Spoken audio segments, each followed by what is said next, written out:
ایک ایسے نبی جنہیں اللہ نے بے مثال طاقت و قوت سے نوازا تھا، تنہ تنہا ہتھیاروں سے لیس ہزاروں سپاہیوں کو دھول چٹانے والے ایک دلیر اور بے خوف نبی جنہوں نے روم کے ظالم بادشاہ کے خلاف بغاوت کی۔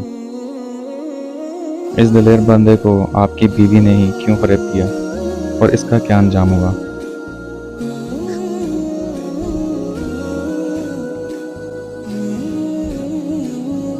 قدیم زمانے میں فلسطین کے علاقے میں ایک شہر آباد تھا جس کا نام اموزیہ تھا۔ اموزیہ اس وقت یونان کے وسیع سلطنت کا حصہ تھا اور یہاں کے لوگ پتھروں کی بڑی بڑی عمارتیں بنا کر بڑی شان سے رہتے تھے۔ یونانی مذاہب اور عقائد یہاں کے لوگوں پر بہت زیادہ اثر انداز تھے، لہٰذا وہ ستاروں، پتھروں اور یونانی دیوتاؤں کی بت بنا کر اس کی پوجا کیا کرتے۔ ان کے مذہبی رہنماؤں نے مختلف دیوتاؤں کے نام رکھے ہوئے تھے، جن میں بارش، طوفان، سورج، چاند، رزق اور طاقت کے الگ الگ دیوی دیوتا تھے۔ لوگوں کو متاثر کرنے کے لیے انہوں نے ان دیوی دیوتاؤں کے متعلق نہایت عجیب و غریب کہانیاں مشہور کر رکھی تھیں۔ اموزیہ کے لوگ ان دیوی دیوتاؤں کے افسانوں کو بہت ہی دلچسپی سے سنا کرتے تھے اور ان کے عقیدت مند تھے۔ شہر اموزیہ کے بادشاہ کا نام فوتا تھا۔ وہ نہایت ہی ظالم و جابر انسان تھا۔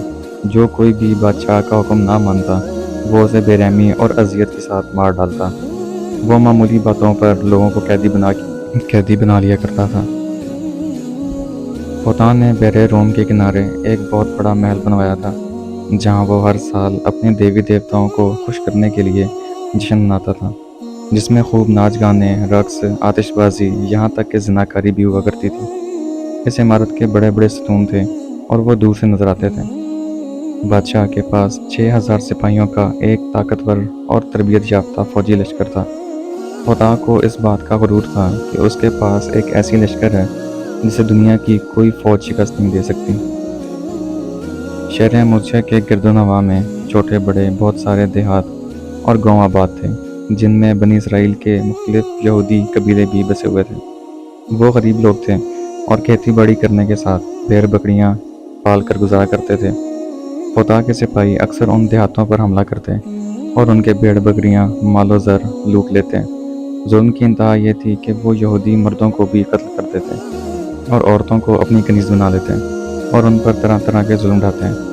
بنی اسرائیل کمزور تھے اور فوتا کے لشکر کو شکست نہ دے سکتے تھے۔ بنی اسرائیل خدا سے دعا کرتے اور اس ظلم سے نجات کے لیے گڑ گڑایا کرتے۔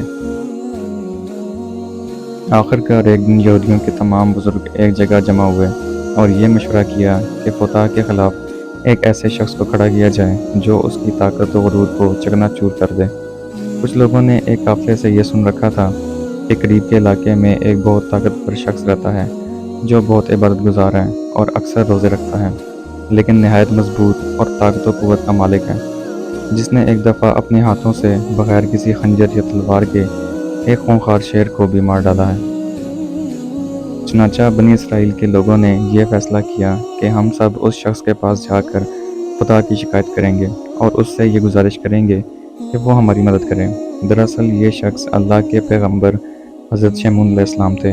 کچھ علماء ان کو نیک ولی قرار دیتے ہیں، البتہ توریت و انجیل میں شمعون علیہ السلام کو نبی قرار دیا گیا ہے، جنہیں اللہ نے غیر معمولی طاقت سے نوازا تھا، اور ان کی یہ بے مثال طاقت تھی ان کا معجزہ تھا۔ مورخین کے مطابق شمعون علیہ السلام خود یہودی تھے اور آپ کا تعلق بنی اسرائیل کے قبیلہ بنو دان سے تھا۔ آپ کے والد کا نام مانو تھا۔ بہرحال جب یہودی شمعون علیہ السلام کے پاس پہنچے اور فوتا کی ظلم کے مطابق بتایا تو آپ علیہ السلام نے اس ظلم کے خلاف لڑنے کا فیصلہ کر لیا اور ان مظلوم لوگوں کو مسیحا بن گئے۔ پہلے تو حضرت شمعون فوتا کے دربار میں تشریف لے گئے اور اس سے اور اس کے پیروکاروں کو دین کی دعوت دی۔ آپ علیہ السلام نے اسے ظلم و جبر اور شرک و بت پرستی سے توبہ کرنے کو کہا اور اسے عذاب الہی سے ڈرایا، لیکن اہل اموزیہ اور بادشاہ فوتا نے شمعون علیہ السلام کی دعوت کو سرے سے انکار کر دیا اور بادشاہ آپ کی جنت کا دشمن بن گیا۔ لہٰذا شمعون علیہ السلام نے اب فوتا اور اس کے لشکر سے لڑنے کا فیصلہ کیا۔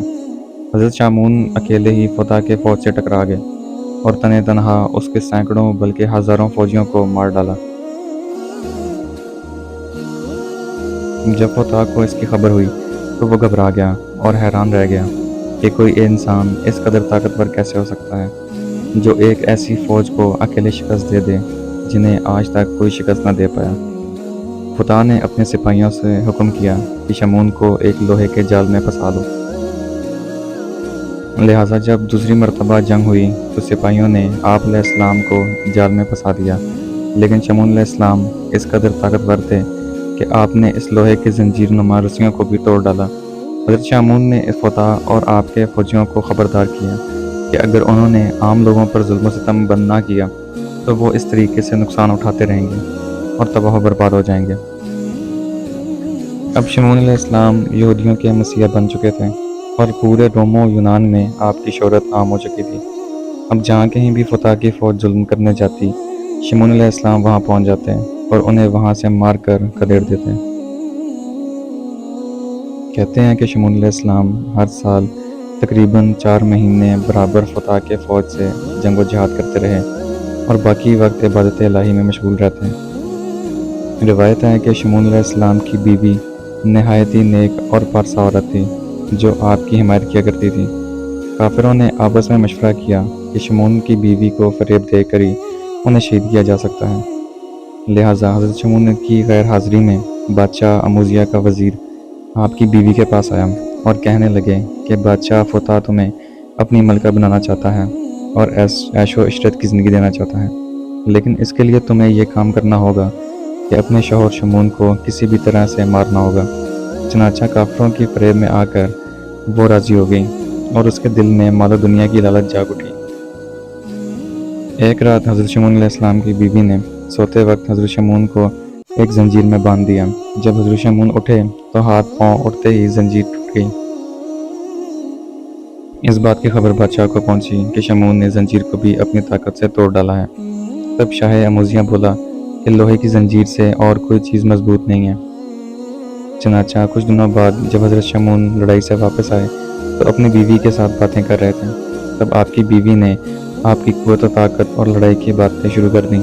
باتوں ہی باتوں میں آپ کی بیوی نے پوچھا کہ اے حضرت، میں نے آپ کو رسی اور لوہے کی زنجیر میں باندھ کر آزمایا اور آپ نے دونوں چیزوں کو توڑ ڈالا، بھلا کوئی ایسی چیز بھی ہے جسے آپ توڑ نہ سکیں؟ تو آپ نے کہا کہ ایک ایسی چیز ہے کہ میرے سر کا بال، جسے اگر مجھے باندھا جائے تو میں اسے توڑ نہیں سکتا۔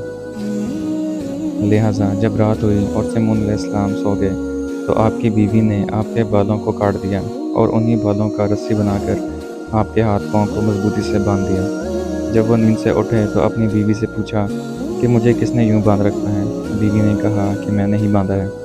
حضرت شمعون نے کہا کہ اگر میں ذرا سا بھی ہلوں یا زور کروں تو میرے جسم کی تمام ہڈیاں درہم برہم ہو جائیں گی، لیکن آپ کی بیوی نے شاہ اموزیہ کو اس بارے میں پہلی خبر دے دی تھی۔ بس اس رات بادشاہ کے سپاہیوں نے آپ کے گھر کو چاروں طرف سے گھیر لیا۔ انہوں نے شمعون علیہ السلام کی آنکھیں نکال لیں اور زبان کاٹ کر انہیں بادشاہ کے دربار میں بل لے گئے۔ جب انہیں فتح کے دربار میں لایا گیا تو اموزیہ کے لوگ یہ منظر دیکھ رہے تھے اور وہاں شدید ہنگامہ مچا ہوا تھا۔ کوئی شخص کہتا تھا کہ اس نے میرے باپ کو مارا ہے، کوئی شخص کہتا تھا کہ یہ میرے بھائی کا قاتل ہے۔ غرض ہر شخص جو وہاں موجود تھا کوئی نہ کوئی دعویٰ کرتا اور سب حضرت شمعون علیہ السلام کے دشمن تھے۔